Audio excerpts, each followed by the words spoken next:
Did you have an ambitious bent to you ever about your art, or was it just more like living day to day? And I think the group that I was in, I don't think it was, we were trying to like find a scene. I think we were the scene, you know? So it's the people that I was running with would throw their own things, and like people would show up, and it was we had cool people involved, and they were putting me in music videos. So they're like, oh, you need the money? And I'm like, what do I do? Run down the alley and REM chases me? I'm like, great, I'll do it. And there was a girl, Ginny Shimizu was part of that crew, and Tarsem and Fatima and all these people, and they'd be like, hey, you want to do a Levi's commercial? And I'm like, how much does it pay? You know, and I wasn't really repped, but they were like, I was like a little muse for that group. Right. And, yeah. So and I ended up doing like all these music videos. So I kind of went into the acting thing like, oh, well, I did this video. It's got to be like that. You know, it wasn't a giant leap in my mind until I did one film, and then I was like, oh, that's what this is. And it wasn't it might have been my second film, but something happened on that film, and I was like, oh. What was your interior dialogue when this stuff was happening, where you actually wanted to be good at it? Well, I tell you, like that, I'll go to that example that I'm talking about. My father was about to die. He was like super sick. He's in a wheelchair, he's not doing well.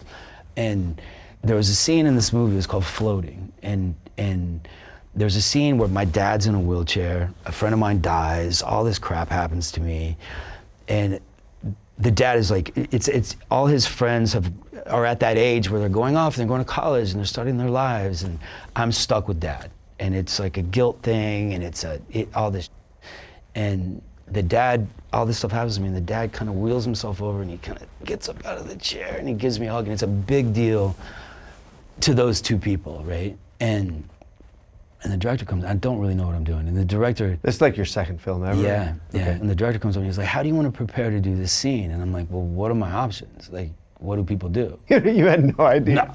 And you had no tools in your toolbox. Zero.